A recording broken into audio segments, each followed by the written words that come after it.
What's going on, everybody? I am so excited to be here today. I'm with my family. I look around, I get excited because I got some special guests for you guys. I got one of the top producing agents in our office. When I say his name ring bells, I mean his name ring bells in a good way. He's a very good agent. I want to introduce Marco. What's going on, Marco? What's going on, Justin? Appreciate you having us here. And you got your lovely wife. We had an encounter the first time we met, right? Talking about mortgage, real estate, talking about God and our businesses. Excited to have you guys here. Jackie, how you doing? I'm good. How are you? Good. Good. And then we have another realtor with us, Bobbie. What's going on, Bobbie? What's going on, Jess? Man, I'm just excited to be here. Me too. I'm a newer realtor as well. You know, no cap. Been in the business like 9 months, and I'm always trying to learn. I'm always trying to get some nuggets. I got some barbecue sauce right here for these nuggets. I get a lot of people asking questions about real estate and about mortgages, so I really wanted to bring you guys on. What's going on right now with mortgages, first-time home buyers? First-time home buyers, Justin, it's it's a good market, obviously, right? Currently, it's a seller's market. There's a lot of properties selling for top dollar, but interest rates are pretty low, so a lot of buyers are taking advantage of that. There's also some grants available for these buyers, so that creates an influx of buyers, obviously. When you get to this free money coming out, they can take advantage of it. Obviously motivates them to go ahead and pursue home purchase. Absolutely. And those grants, right, are there like stipulations as far as like the qualifications like credit, income? One of the grants that are available right now is the K-FIT program. You do have to have a 660 score or higher, and that's the middle score. So there's always going to be 3 scores. The bank is looking for the middle of the highest and the lowest. 660 score is required. There's income limits based on the household size. The grant is 5% of the sales price. Okay. So whatever the sales price is 5% of that. Up to a max of 15 grand. Oh. So if $300,000 house, you can get 15 grand basically. Damn. 100 grand, 5,000. And what about the DTI, the debt to income ratio? So the back ratio, it has to be under a 45%. And I know I always get confused when I'm talking with clients about the DTI. I'm like, I don't know what that means, ask the lender. But can you elaborate a little bit of what the debt to income ratio means for anybody that's listening? So the debt to income ratio, it's basically the debt that the buyer has. So like credit card debt? Credit card What debt. about like bills? No? Not the bills. So Okay. it's not including like your rent. It's not including, if you pay car insurance or cell phone bill. It's basically the debt that's going to appear if we were to pull your credit report. Oh, okay. Got you. So anything on the credit report? Correct. Marco, I know that the last time we were speaking, you were telling me like one of your strategies for working with your clients is being able to educate them about these different types of programs and everything, right? Yeah, absolutely. So when you first meet with a client, like a car salesman sometimes, man, I when I meet folks, you got to give them some information because when you're gonna go buy a car, the salesman is following you around. You kind of want your space. You say, hey, listen, give me a few, and I'll call you when I'm ready. So Absolutely. similar when you have a buyer, you're coming at them, and you're a salesman at the end of the day, so they got their guards up. But when you start giving them information regarding any particular programs, grants. You can also speak about different programs. I think that you need 20% down to buy a house. There's FHA programs, there's 3% down conventional programs you can take advantage of, and obviously for your vets as well as 100% financing. So there's a lot of different programs out there that folks can take advantage of. They just don't know about them. So when you start educating these buyers, you grab their attention, obviously. And Absolutely. And then you can give them some good information. A lot of people think that you need 20% down on a house, but that's more for like investors, right? Yeah. And not always. So if you are an investor and you're buying a 1-unit property, yeah, you do need to put 20% down. But depending on the amount of units, it could be more. Now, conventional, the reason that somebody might want to put 20% down is to avoid the mortgage insurance. However, there are programs where you don't have to put the 20% down and you can still avoid the mortgage insurance with as little as 3%, 5% down. And even if you were to choose mortgage insurance, there's also programs where you can get a reduced mortgage insurance. So, there's a whole bunch of different programs. Do you know any names of those programs off the top of your head? Yeah, so there's Home Ready. Home Ready is a conventional program. That's basically the one, Home Ready. You can do either lender paid mortgage insurance, or you can do borrower paid monthly mortgage insurance. Most people have a conception of just what I mentioned. For instance, they think you need 10, 20 grand to buy a house. And again, we've gotten folks into homes in different times of the market with as low as $1,000, $2,000, $3,000. I've seen it, right. So that's pretty much all you need. We do mention to obviously these buyers and Bobbie can elaborate a little bit on that as well. We were just discussing it. Do's and don'ts, obviously, when you're actually getting pre-qualified and what you don't want to do. For me, I know that getting pre-approved, I thought like that was like jackpot, like I'm done, you know. But then finding out if you make any like big purchases 24 hours before closing, they definitely check again if you're working, and if you're not. Folks, a lot of wasted time, basically. Yeah. A lot of wasted money for the buyer. Right. For instance, if the buyer's putting $2,000, $5,000 down towards a deposit, and they're paying for inspections, they're paying for appraisals out of pocket, and sometimes we've seen 3 weeks later they go buy a new car. Oh yeah, or Buy furniture, yeah, for the and house, checking their and that's credit not good. before actually Right. getting the keys to the property. Yeah. Now it screws up their debt to income ratios, and we have that deal. So not Yeah. just you as an agent, you lost a lot of Yeah, time. yeah. The buyer's not getting a house, and they're out of a lot of money. Right. Another thing is not switching employers in the middle of the Oh process. yeah. Because sometimes, you switch to a different employer and they'll put you on a probation period. Well, now we have to wait until that probation period is over. So it's Now- really important that the buyers remember that the way that they were pre-approved, they have to try to keep Yeah. those same Gotcha. Until you know, closing. Until closing. Right. The first time home buyer, they maybe COVID messed their work situation up. They maybe had some good time. Like how does that work? I mean, I know it's like what, 2 years that you have to be employed. Now, is there any wiggle room, being as though like with COVID and everything? So the bank is always looking for 2 years. With COVID, yeah, it did take a big impact on a lot of people. Some people didn't work during the whole 2020. Right. So what the bank does in that case is they still need 2 years, but they'll go to the 2 years prior to that 2020. Oh, got So you. typically when you're buying a property, if you were buying right now, the bank is going to ask for tax returns for 2019, 2020. 18. Okay. So Okay. in the event Gotcha. that they don't have 2020, they would have to explain that, it was affected by the pandemic. If they received unemployment, provide those 1099-G forms to show that. And then we'll go back 2019, 2018 to show that, They had a they steady have the 2 job years. before, yeah. Yeah. What about those that are self-employed? Do you have any special loans for them? Like for the entrepreneur, you know what I'm saying? Self-employed is tricky because the bank has to go with 2 years tax returns. So one of the main issues that I've been coming across with self-employed people is that during 2020, because of the pandemic, their income was affected. So regardless, we would still have to do an average of 2020, 2019. And if they filed a low amount, it's going to hurt them. Unfortunately, they'll have Yeah. to wait until Right. the following year. That's kind of like the position I'm in. Doesn't want to, as a business owner, save on taxes, right? But Right. then that hurts you if you're trying to buy a house. Other thing is the bank is not looking at what they grossed. They're looking at what that bottom number is net The net, after right. all of the deductions. And, for self-employed people, a lot of times they try to expense a lot of things. Like you said, you don't want to be stuck owing a lot of taxes. But if you know that you want to buy a house, you know that the bank is going to ask for 2 years of taxes. You're going to have to, make sure that you're reporting the income property. You're not expensing extra things, and make sure that the income is there. I could jump in and just elaborate. Please. Yeah. Just I'm getting elaborate. anxiety thinking about this. Just elaborate a little bit on what Jackie just said. I get a lot of barbers, self-employed people, and they typically come in again. They file taxes, but they don't want to end up paying much taxes on their income. So Right. they'll end up saying, "Hey, I made 10 grand for the year," when realistically they made a lot more. But Right. then they'll, like Jackie said, the lenders will take 2 years, and credit cards. And I'll jump into another subject. A lot of folks are building credit. I know we Yeah. spoke on this previously.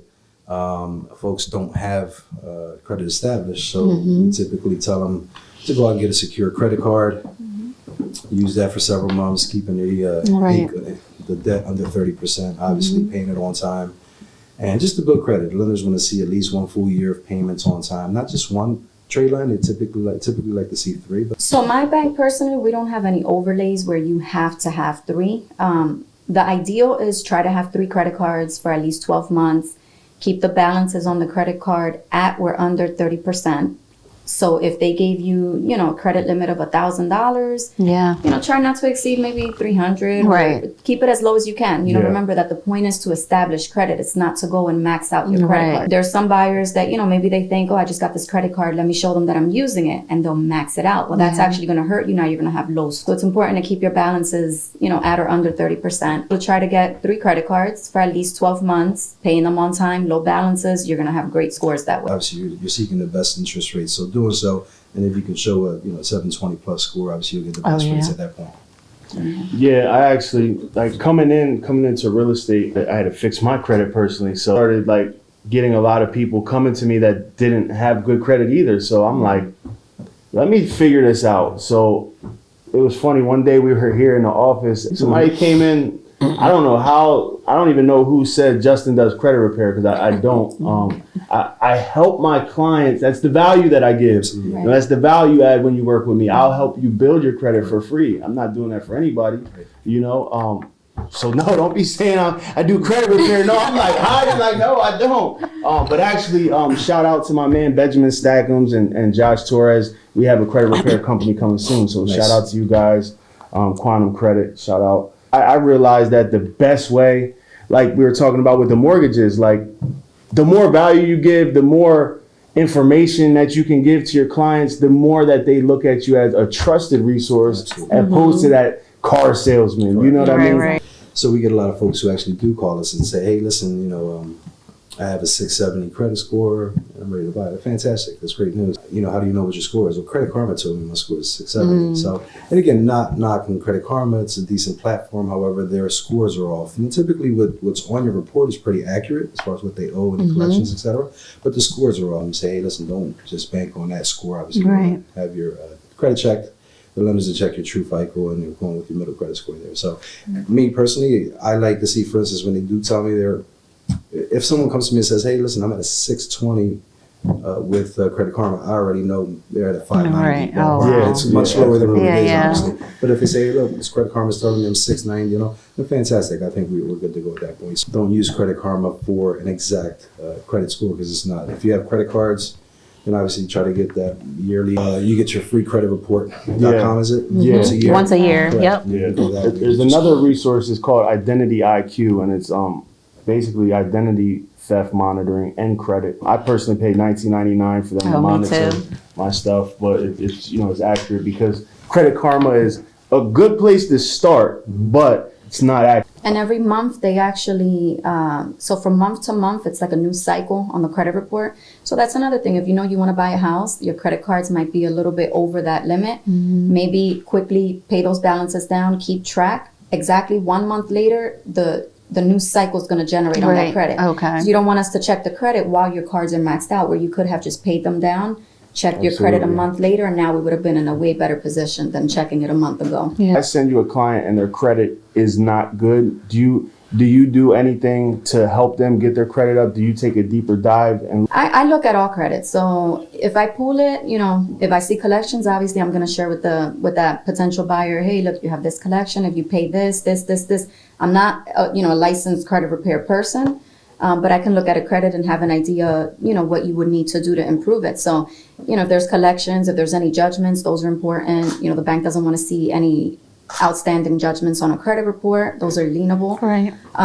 So, any judgments, if I see that credit cards are maxed out, I'll suggest, hey, if you pay these credit cards down, you can try again in a month. You might be in a better position. So definitely I'll advise the buyer on what they can do, to possibly be able to buy in the near future. how long do you think that transition is for someone that has low credit to get them home ready? Like, It depends on what exactly is on there, because it can be, if it's just maxed out credit cards, it can be as quick as 1 month. wow. So you might have Yeah, a low they're getting it score. under 30%, Yeah, right? but if it's Okay. just maxed out credit cards, you pay them credit cards off a month later, your scores will give a big boost. If it's, a lot of collections, or sometimes student loans hurt people as Yeah, well. yeah. Bankruptcies, bad credit after bankruptcies. The banks don't want to see bad credits after bankruptcies. Judgments, if it's anything like that, it can take a little longer, 6 months to a year, depending on how quick the buyer moves as well. And what about student loans? For student loans, it's a little, if you're doing an FHA loan, we have to count 1% of the balance as the Okay. Oh, okay. So it's actually, it kind of hurts them a little bit. Yeah, yeah. Because sometimes, student loan balances are going to be so high. And whatever that balance is, we have to count 1% of that and pretend that that's the monthly payment that the person is paying, even if they're not. Wow. Wow. Yeah, So so on my conventional is a 56 little different. Conventional, if they're able to actually, so let's say that those student loans are on deferment, and they're able to go to that student loan office and say, hey, I want to start making payments. In most cases, those payments are going to be under that 1%. So if they're able to bring something that shows that those payments will it basically covers the whole term of the balance that's on there, then we're able to use that lower payment to qualify them, which will help them. When you're a first-time home buyer, right, and you have that one property, and then now you want to become an investor, that next mortgage, is that where it's like it might be 25%? Correct. Yep. Any investment loan. So if you already own a property, now you're looking for another property, you're not going to live in that property. If it's a 1-unit property, you're looking immediately at 20% down. And also another important thing is once you're an investor, there's no gifts allowed. So the bank is looking for you to have your own money. I ran into some situations as well where I'll have someone interested in selling their property to move up, whether it be a different area or downsize, whatever the case may be. And they want to sell to purchase another property. However, they need a mortgage for the second property as well. Questions I ask these people, obviously, the main question is, have you paid your mortgage on time with the current home you have? Because the lenders don't want to see, for instance, hey, no, this year I've missed 3 payments. You're not going to be able to qualify for one. I can sell your house fast, but you're not going to be able to purchase another one until you resolve that issue. So for these folks who are thinking of selling, just make sure your payments are on time for at least 1 full year, if not 2. That'd be great if you're thinking of moving and buying. Definitely. And what would you say to somebody that is in that situation, right, where they want to sell but that's contingent on buying? How do you facilitate one of those type of deals? It depends. In this current market, it's tough. For instance, this is a seller's market, so for the folks that are going to sell, I tell them, hey, listen, we're going to get you top dollar, and typically we do. We'll do pretty well with the sale of your house. However, when you're going to buy, someone else is going to do pretty well as well. You're going to pay them top dollar too. So look at it and say, okay, great, I'm going to make X amount, and I'm doing well. I've had folks who say, hey, listen, I'm selling, and I'm moving to Florida. I'm renting an apartment. Kudos to them. They did great. They cashed out, and they're waiting for the market. If it dies down, then they're waiting for that. However, there's no crystal ball here. A lot of folks ask me, hey, what do you think the market's going to do next year? Right. So for the folks, obviously, that want to sell, to purchase another one, at that point, we got to be aggressive, obviously, because we have what's called a home sale contingency at that point. If we're submitting an offer with a home sale contingency, it's tough to get another offer accepted, especially if there's 2 or 3 other offers on the table. So we got to do our best, make our offer look as attractive as possible, waiving all types of contingencies, just in order to secure that deal. These are conversations I have with these folks up front, and just say, hey, listen, we got to be aggressive, number 1. Number 2, we got to be willing to waive a bunch of contingencies on the actual contract in order for you to get this new home you're looking at. And again, it's just because of the current market we're in. If you're listing the house, do you wait till you're under contract with the listing until you really start to put in offers? Correct. Yeah, absolutely. So it also depends on where the area is. So as an agent with experience, after a while, you'll start knowing what areas are hot, what's selling like hot bread. And so you'll kind of gauge and say, hey, listen, Mr. Seller, we got to get aggressive because your property's going to sell pretty quick. So this obviously gets you pre-qualified before you even list your house. Make sure you're good to go there. And once I have all that ready, then we'll start looking at properties. As your house is listed, we're getting action, we're getting activity on the property, but still we're seeing what's out there. So once we do see something and that offer is going to come in pretty quick for yours, we can tie everything together and try to lock it down, basically. And as a listing agent, you can put stipulations in the contract, for instance, especially if it's a hot area, a desired area. You can tell a potential buyer or the other agent, hey, listen, we're selling this house. However, we need a rent back option. For instance, we're going to settle December 31st, but we need at least 2 months or 3 months because we have to find another location. If you're willing to rent back, then obviously we'll accept your offer. So that's one. Another one would be giving us 90 days for closing. It's tough sometimes. I like the rent back option better if I need that extra time. But again, it's just being aggressive. And also as an agent, what helps, guys, is good relationships with other agents, co-ops, for instance. When you do good business, it's a great thing. A lot of other agents, you submit an offer, they know you establish a relationship there. They know you're going to bring that and get it to the table for closing, so they feel more comfortable. So just doing good business and establishing great relationships with other agents seem to help a lot in this market as well. Talked about a lot of things today. If you guys have time, I definitely want to talk about, we were talking about this the other day, investments, right? Talked about some mortgages, first-time home buyers, credit repair, but now what about somebody that wants to hop into real estate investing and has no knowledge or experience? Is it a good market? You're looked at as that salesman because people think that it's not a good market. Why are you telling? But I've gotten several calls recently from previous clients of mine. People own their own businesses and they've been throwing different different projects. I mean, different opportunities they're getting. And I'll sit there and I'll do the math with them and I'll say, listen, I'm gonna keep it 100% with you, honest. I'm gonna act like I'm buying this property. Does it make sense? You know what I mean? I had a gentleman send me something the other day. I think it was for like 800 grand. He was gonna buy, it was like 7 units. But at the end of the day, after the rent roll and all, it was gonna pay the mortgage off, but he was probably making the $800 clean after that. And at that point, I was like, is it worth the headache? You know, you have 8 different apartments to maintain throughout the years. It doesn't make much sense for the cash flow. So currently, this market is tough for investments. You're overpaying quite a bit. For instance, if you're looking at a duplex or triplex, something you could have bought 5 years ago at a decent price. And now it's outrageous, right? Correct. You're basically just covering the mortgage. You're not making much, but now you just have this extra responsibility of maintaining a roof, plumbing, electrical, et cetera, and also dealing with tenants. And we have a few properties as well. And so you have, especially after the pandemic, you have a lot of folks. At the end of the day, you want to make sure that the risk to reward is there for that particular property. I tell a lot of folks, obviously, if you can find something off market, that might be the best thing. If you're speaking to everybody on your block, around neighborhood you grew up in, where you feel comfortable speaking to owners or people on a block who, let's assume there's an older person, you think they might be going to a nursing home or whatever the case might be, just speaking to people in general, and then you might find the right property there at a decent price without it getting on the MLS. Once it goes on the MLS, forget it, you're paying top dollar for it. You got an investor. You don't do hard money, right? That's completely different, right? Correct. So what would you suggest for hard money? Great. So back to relationships. It comes to relationships again. My God. Yes. All about relationships, right? It comes down to relationships. I'll give you an example. I established a relationship with some people, and I got the green light, meaning I can walk them up and down the street. I think I mentioned this to you guys before. I can walk up and down the street and knock on everybody's door, offering them 100 grand for the house. People that I use know that I'm good for it, and they know what I'm doing, obviously, and they just say, hey, if it makes sense, then we'll fund it. So establishing relationships. These same folks that I deal with, I can't just present anyone to them because there's no relationship there. So and I've tried, and they say, look, unfortunately, I don't know this person, and I can't just put my money out there. So Google, I mean, you can search and continue looking for hard money lenders. There's a bunch out there. Some will charge you, 14% interest only per month and 4 points up front. What does that mean? Percent means you're paying 14% interest only on the property. So easy numbers. If you're borrowing 100 grand, you're paying this hard money investor $1,400 per month interest only. It's not affecting the principal. For a 6-month period, if that's what you guys went on. And then they're charging you 4 points up front. Each point is equivalent to 1% of the loan amount. So if the property costs 100 grand, you're paying 4 grand up front. So basically, this person lending me 100 grand, he's going to charge me 4,000 for lending me that. Plus, he charged me 1,400 per month for a 6-month period.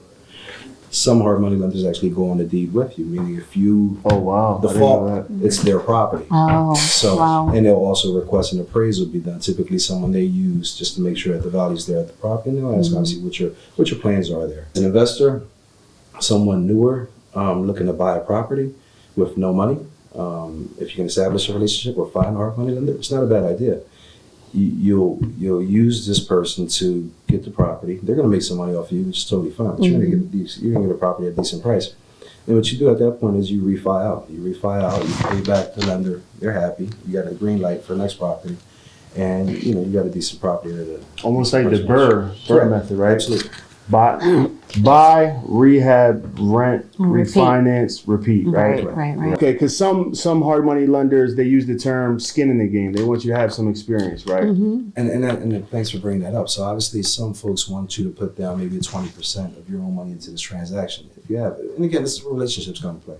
For instance, when I do it, they fund everything. I just pay for closing costs, and you're going to pay transfer tax.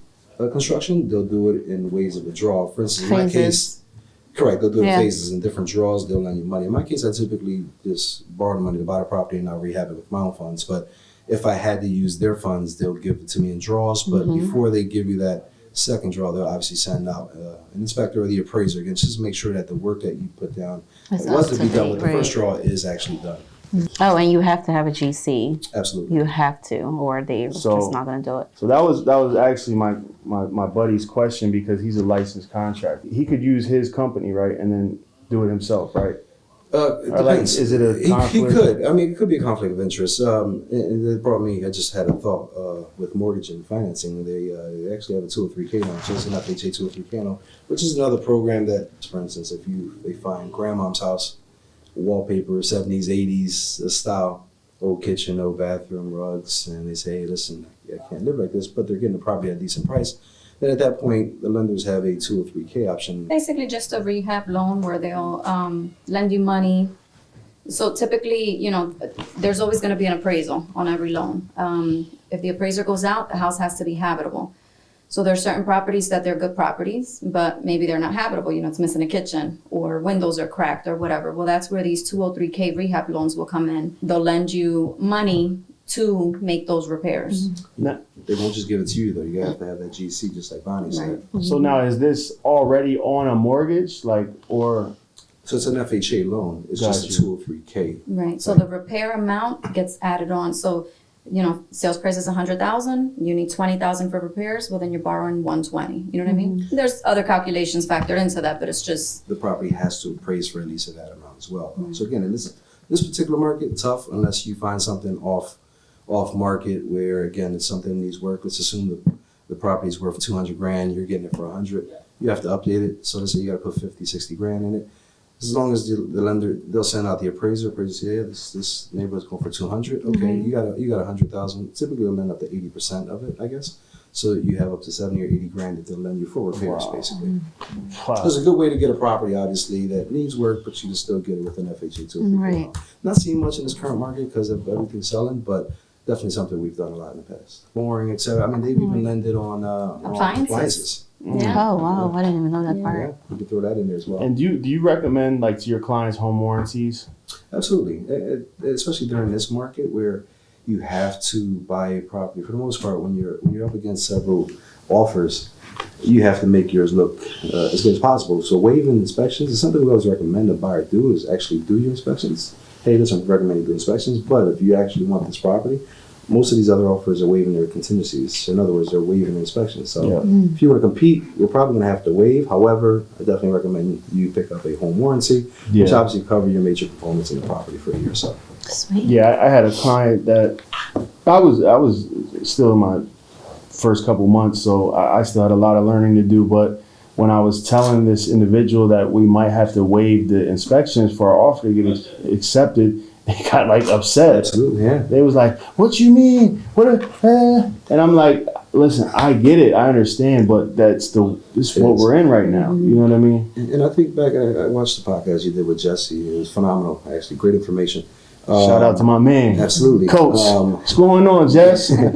Educating your buyers ahead of time with what's going on in this particular market, what they're up against, and how to secure a property. So just educating them up front. Obviously, they'll have a better idea once they're going in there, and you explain that to them. Hey, listen, for this particular property, there's 5 offers. If you want to compete, we're going to have to waive. So they'll have that understanding, obviously. Got you. Seller's assist is another thing that sometimes you gotta waive. There's Correct. a lot of buyers Yeah. that they want to get the most that they can get, and we understand that. But if you're competing, for a property, you may not be able to ask for that seller's assist. And that's where the Right. grants come into play. So you definitely want to, and I've mentioned this to a lot of different agents, educate yourself, learn everything your lender does. You're only as good as the people around you. That right there, ladies and gentlemen, is the whole theme of the network. Is this? Right. We're Right. only as good as our network. Right. You know what I mean? And the relationships that we build. Correct. Right. Because if you got a good network, let me tell you, your net worth is gonna go up. Absolutely. When I started changing around the people who I hang around, my money started changing. Right. So, when I That's how started it is. creating new habits, you guys get me fired up. Let's go. We're getting real estate Right. info Right. now. Right. Let's But, go. But that helps when you can bank on your lender, your title, your company, and everything. Everybody you surround yourself with, it's phenomenal. Even that's marketing. You can get a good marketing team up, you're going to do well. So again, you're only as good as people around you. You try to do it all yourself, Right. it's tough. But learn whatever your lender has offer. For instance, programs, FHA, conventional, VA loans, 3%, 5%, 20% down programs, interest rates, grants, etc. So when you're speaking to that potential client, you're giving them good information where they got their guards up, but now they can trust you a little bit because you're feeding them information, Right. and then they'll release some information. Hey, I'm interested. My credit score is this, etc., etc. get them over to lender, get them pre-quad, and educate them and move forward. So that's and you do good business. When you do good business, thanks God first. It's because of him, obviously, and we're able to do well. So give God all the glory first. He's opened these doors, and then you do good business. A lot of clients will come back, and you get a lot of repeat customers, referrals, etc. So again, thanks God. Been doing it since '08 here, and same office actually since '08. And shout out to you and salute, man. That's amazing. Yeah, that's amazing. I appreciate it. He put in work. I would know. Like he's doing it. That's right. What's up. In-house. Yes, So there you go. Yep. She sees something. And I don't mean to go off topic, but I was talking to you about how you got started because you was asking me like, what are you doing for listing? I told you I wanted to be on the listing side of things. Absolutely. And he told me this great story about how he made like $30,000 his first month and blew it. Like in that moment, he was just enjoying it and then like blew it. So that is true. My question is, what tip? And you actually asked Oz the other day, and I thought it was absolutely amazing. He said, "Do not fall in love with the property." Sure. When I first became an agent, and I took out my clients to show them houses and stuff, I was so depressed. Like I seen the house and I was like, I want this to be my house. So I started putting hours at my 9 to 5 to get that house. And that's not how it worked. Like you have to actually get out there. And I guess that's where the fake it till you make it. Like, put on that game face, get out there and just start. You got to start somewhere. Correct. Yeah. Me, I was just depressed. I saw the first house and I'm just like, how can I be a realtor? And I live this life, but you gotta grind. You gotta have thick skin in this game as well. Right. My brother, I just saw him roaming the hallways. Oh, Leo's here. He's Okay. here. So he's Shout out, my man. And thick skin is something I've mentioned to him as well. You're not going to win everything. Right. You're going to lose clients, unfortunately. But thick skin, meaning. And I wanted to touch on what you just said about falling in love with the property. Yeah, I did. That was my downfall. That actually happens a lot, as far as investing as well, though. I'll elaborate a little bit on what I thought when he said that. When you're rehabbing these properties to wholesale them, I'm getting back to that a little bit. When you're rehabbing as an investor to sell a property, and early on when I first started doing it, I fell in love with the property, meaning I wanted to put top notch on everything in this property. Like if I was going to live there myself, exactly. Like just go all out. Yes, right. Jazz in it. Yeah. I'll make this joint. Right. And I'm talking about higher grade countertop. Yep, the more everything, right? Yeah, better flooring, etc. Not that I give whack project, whack property. I actually still do pretty well, give the materials, but again, you actually want to watch that because you fall in love with them, and you're basically digging into your profits at the end of the day. So you're gonna sell this house, somebody's gonna be super happy. Right. They're gonna live your dream basically, and you did okay, but you didn't do what you wanted to. Again, this is as far as rehabbing. Now, obviously, just pretty standard material what everybody's using. It still looks sharp, great property, make sure everything's up to par. So that's kind of what I got from that as well. As far as this year, though, we're going to get busy. All of us, we're going to kill it. 2022 going to be. Come on, we about to. We're going to do great, guys. We just got to stay focused and just jump on that. I just had a conversation with you, Justin, the other day. Absolutely. About, and I'm speaking more for an agent, from an agent standpoint here, not towards a buyer or a seller. Although any sellers out there, feel free to call any one of us. Come on. We'll be happy to assist you in selling your property and getting you top dollar as well. But for an agent to get busy this upcoming year, it's a great time to start. Actually, get a big whiteboard, and write your goals down. Yeah, I know you were telling me about that as well, like writing down your targets, your goals, and like it's so real. It's so real. And I was telling, shout out to my man Reyes Media right here. He's holding down the fort with the production right now. And what I was telling him was like, bro, like you can really do whatever you want to do, man. Like, just put your mind to it and believe it, write it down, say it, keep saying it, and God's gonna show up. You know, that's right. God done brought me a whole far ways from where I was at. Right. You know what I mean? But I believed it. You know what I mean? When I said I was gonna become a realtor, I believed. So now when I say next year I'm selling 20 houses, I believe it. Yeah. Absolutely. I have a So list for like a goals. Put that on a whiteboard. Yeah. And then like we discussed before, we'll break that down as well. And how to target those. So not just the number you're looking at every day, but what what are you doing at? I know that's the question you to asked get me. to What are you those- doing to get those to get those listings? listings in Right. your case And I was like, Yeah, and we got to Nothing. get out of our comfort zone sometimes, guys. Right. Like right now. Absolutely. Getting out of our comfort zone, Yeah. it flows naturally as you see after a while. Yeah, It's natural definitely. because it's something It's in you. live and you Right. believe in and you do all day. And when, for instance, in your case, Bob, when you're actually starting to look for properties, again, we got to get out of our comfort zone. Whether Yeah. it's getting some content out Mm-hmm. on social media, using that platform obviously to gain some activity, Mm-hmm. or getting some cards, just sold cards, just listed cards, getting them out, walking in your neighborhoods, Mm-hmm. letting everybody know you're an agent. right. Spoke to you before, Justin. I've seen it done on my block. Other realtors selling all the homes on my block. I know. How it makes me feel. Exactly. And I said, wow, that should have been me. And again, it's my fault. I can't blame nobody else. But Right, me because I didn't right. Get out there. And Exactly. do it. So that's what I mean about getting out of your comfort It's zone. funny. It's funny you say that because, like, my first week being a realtor, I seen a for sale sign on my block, and I felt some type of way. Yeah, like who Right, like, but they wouldn't have well, known, right? exactly. Like, yeah, you gotta come out. And So that's why they should know. This is actually a great time to do it. Again, it's crossed my mind, but I'm pretty surprised I didn't even do it yet. So I'm thinking, wow, what could I do on my block to let these folks know for this time of the year? You know, it's easier, obviously. If I can go and give a box of chocolates to everybody on the block with a card, hey, listen, guys, just happy holidays. Right. It's from me and my family to yours. You know, block, by the way, here's my card on here. That's a good way to get out there, obviously, and generate some activity. Right. And people, no, that was nice. Marco down the block. That was cool. I didn't know he was an agent. But now they know. And again, it's going to cost a Not few only bucks. that, you Whether gave it them be chocolate. yeah, good chocolate too. So whatever you want to give them, but even a note, saying, Yeah. hey, from your neighbor, you know, happy holidays, whatever it might be. Yeah. But again, it's getting out of your comfort zone and actually doing it. Maybe it's just being lazy, not comfort zone. Just Right, being right, lazy right. in the routine. Get out of that routine and actually go out and do it. And then on the days that you don't feel like doing it, you just put on that face and go out there. Absolutely. Yeah. And you'll flow. I mentioned this to one of you guys before, that in the very beginning in my career, I used to actually go door to door and put postcards. And I liked it because of the exercise, number one. I definitely respect the mailman's job because I've been out there doing what they do. And going up and down these steps all day is Right. not fun. Yeah. And there's my brother there. And going up and down the steps is not fun, but you're going and you're targeting clients. Now back then, I actually used to avoid confrontation. Meaning, if I saw their front door open, I would just go and sneak and Without put it them on their seeing door, you. without them Right, seeing right. me. And this is early on in my career, but now I actually seek that engagement. I seek that conversation. Pardon me, I'm sorry, guys. Listen, I'm an agent. I live in the area. it's funny. So the other day, I pulled over because you shouldn't text and drive, guys. Oh, right? yes. So it was a long text too. I was like, hold up, let me pull over, and then I get a knock on the door, and on my window, lady's like, can I help you? I was like, I'm sorry, I'm just trying to send a text message. I was trying to be safe. I apologize. She was like, no, you're just blocking my driveway. I was like, all right, I'm about to be out of here.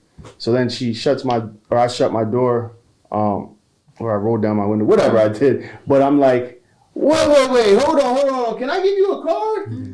She was like, yeah, sure. Like, and I just started talking to her. I just introduced myself. Yeah, I'm a realtor. I have a small company. We do video and photo. Whatever and here to find out she's an event planner. So Oh, I'm wow. like, yo, let's collab. Yes. So what did I do? I got her right into my free CRM, which is Instagram. Took a picture and a video and tagged her, and now she Look at that follows me. relationship, right? Now she comments on my stuff, like Yeah. shout out. Absolutely. You know what I And mean? that's going to open That's doors what's for you. up. She might have a sister, or cousin, or Exactly. brother, someone Yep. else who wants to purchase a property, and obviously you're on her mind there, basically. Right. So that was a great way to actually Build connect a with folks. relationship. Yeah, getting out of your comfort zone. You're having dinner at a restaurant. I've done it countless times, and I'm sitting there, my ears are wide open, so I'm listening to the conversation Yeah. as well. Next table, behind me, right, as well. right, right. And once I hear key words, hey, look, we're looking to move, or we plan to buy. It's telltale sign. So I'm getting right up. Pardon me, guys. I'm sorry, I overheard you speaking. Here's my card. Sorry to interrupt. And again, it's just getting out of your comfort zone. Right. But that's great because you might be that person that folks looking for. So Listen, that's man. what you got to do. It's good stuff. Oh man, I got honey mustard, barbecue, and ranch. bro. Where was Marco when I first signed on? Jesus. So it's phenomenal, guys. It's doing it. But again, I'm waiting a space to open up here so I can actually get in there and get that whiteboard up and be here. It helps when you're actually around each other, motivating each other, and Yeah. Absolutely. encouraging each other to go do something. For instance, if I'm sitting down at my desk all day, feet kicked out, I'm not doing anything. I like for somebody to come and say, what you doing? Get out there, do something. Right, Go out there. Accountable. Exactly. Yeah, hold each other Exactly. accountable, absolutely. So you'll get out there and say, okay, instead of twirling my thumbs, let me get out here. I mentioned that to Bobbie before. Like, I spent hours here just doing nothing. Right. She'll be here working, but I have nothing on the board. And just thinking outside the box. What do I do? And Yeah. how do I generate Next time, hop on live with me. There you go. How do you generate activity? So use your social platform, obviously, and you'll go, check out a listing and try to show it to a buyer, take some pictures and show this could be you. Here's this beautiful home in the area, So it's just doing things like that to obviously generate activity. Build up your audience. Yeah. Build up, it's free marketing. I know, like I know. Justin said. And I'm working on that. yeah, build up your social audience. Yeah. They're free, just adding a lot of people. And the thing about that is, like, now you're speaking my language, Yeah. because I'm an expert in this field, and I've been, like, I'm not there yet at, like, influencer status. I've just been really trying to learn how to, like, use social media for marketing, because as a content creator, it's like, okay, well, now how do I monetize? And you see all these people monetizing the social media, but it's really just this. It's really just being consistent and getting out there and getting on video, Correct. and it's so uncomfortable. Yeah. Everybody here was uncomfortable today. You guys At are so first. uncomfortable, you made me uncomfortable. But no, honestly, it's real though. It's a free CRM. You know what I mean? People will actually come up to me and be like, and this is what helps me to just make the next post, because sometimes it's like, I don't even want to do this no more. It's like a full-time job. But when I get those people that come up and say, yo, Just, man, you're inspiring, you're motivating, I appreciate what you do. It's like, okay, I'm doing the right thing. Keep going, right. Because all of us have a story, and my whole mindset is like impact over income, because if I can make an impact, that impact is going to then make me an income. You know what I mean? Definitely. We're all already positioned. You know what I mean? Definitely. But I really appreciate you guys coming out Yeah. today. You gave immense value, and I know it explains why you're on your way to a closing. Thanks for You know what I mean? Thanks for having us. Really appreciate Right, it. right. Yeah, this was awesome. Appreciate you. Yeah. Absolutely. And thanks. Ladies and gentlemen, thank you guys for tuning in with us. I know that the people that are gonna see this are probably gonna come to me like, yo, Jess, I got questions for the lender. I got questions for Marco. Absolutely. Or hey, I need, I'm trying to get into investing. So like, just be ready, because this is just the beginning. That's right. Let's keep it going and let's build that audience. Yeah. Definitely. Well, we're here. We're ready, and 2022 is here just upon us. Yeah. So let's get rocking, guys. Yep. Again, Thank anybody you, that buy or Jess. sell, feel free to call any one of us here, and we'll get you going. Let's go. Let's go. Thank you.